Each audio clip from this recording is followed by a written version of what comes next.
One of my students asked me a question that completely changed the way that I explain improvisation now to my intermediate students. And he asked, do you just memorize a bunch of licks when you're sort of improvising around the neck? The answer is no. Well, not really. No, I mean, definitely no.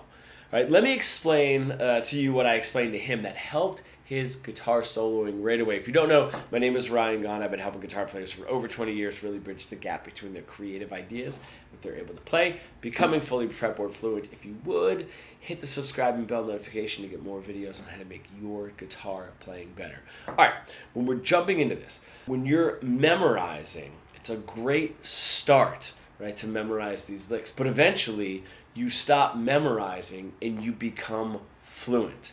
I love using the language analogy because music is a language. The guitar is just the voice that we're singing or speaking that language through. So our favorite guitar players aren't just pulling from 1,000 memorized licks. You know, there might be some really cool patterns. I know that there's some really, really great patterns that guys like Bonamassa and Eric Johnson are doing, right? But aside from that, in the more melodic parts of their playing, they're not just pulling the same lick every single time or this memorized lick, okay? So imagine if someone's learning English. They might memorize, hi, how are you, right? And that might be,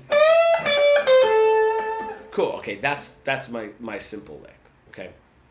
Now, eventually, they're gonna stop memorizing those sentences. Hi, how are you? Very nice to meet you.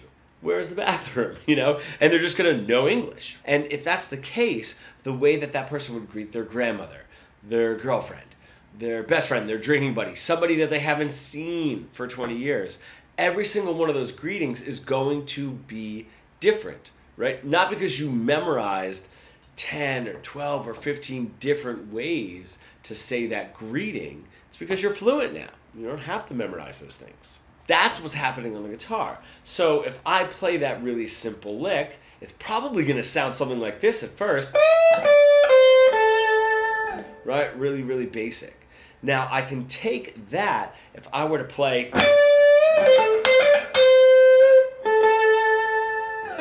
someone might think, oh, that's another memorized lick, right? Another lick that he memorized. Well, it's not. It's the same exact musical idea. It's the same greeting, right? It just changed because I understood what I wanted to say, how I wanted to say it.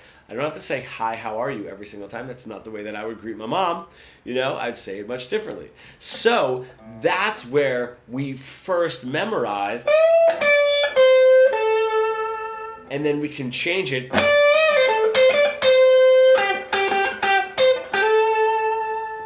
Right? I'm extending that phrase and I'm adding more to it, but the musical idea doesn't change, all right? Even if I do want to say, hi, how are you? That's all I'm going to say. And just with that, I can just mess around with that rhythm a little bit more. That sounds a little bit different. What about...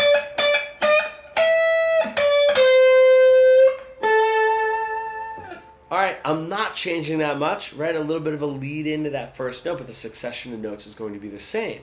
So even in just that, hi, how are you, right? Maybe that is how I want to greet my grandmother that I haven't seen in a couple of years, but I'm going to say it very differently. Even if I say that those exact same words, I'm going to say it very differently. And then from there, we're not just changing how we're delivering those words, but we're adding a little bit more to it. It's amazing what we can do. Now, if I really want to focus on changing a little, hi, how are you? Maybe I say, hi, how are you? Like, how has life been? I'm adding like another little question, another little phrase on the end. Now I'm ending it on a tension, right? It's going to bring a little bit more in without fully leaving that original idea. The amount of language that I can pull from is pretty amazing now, if this is the way that I'm thinking about it. So go ahead, pick a couple of notes and just really see how far you can extend it. And that means the rhythmic delivery, picking volume are dynamic, slides, bends, hammer-ons, etc. But also, can you really get a little further away by extending it, Same musical idea. I promise you that is coming from the exact same places. Right? Promise you.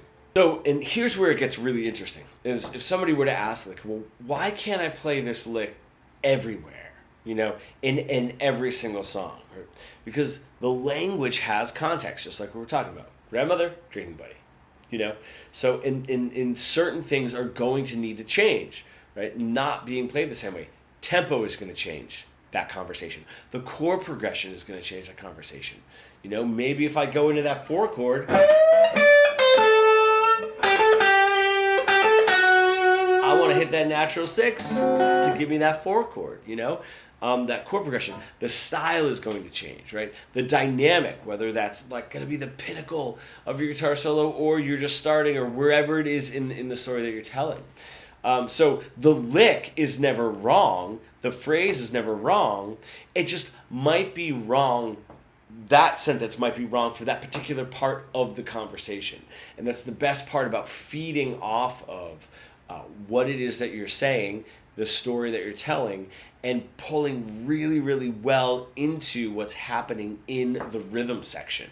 So ultimately, that's why memorizing another 100 licks never really fixes the problem, right? You don't become fluent by just collecting more sentences and sort of reading them, in a book. You got to get out there and speak and understand how to speak in certain contexts. So become fluent by understanding the language underneath all of the licks that you are learning. That's when improvising stops feeling like just recall and starts feeling like a conversation.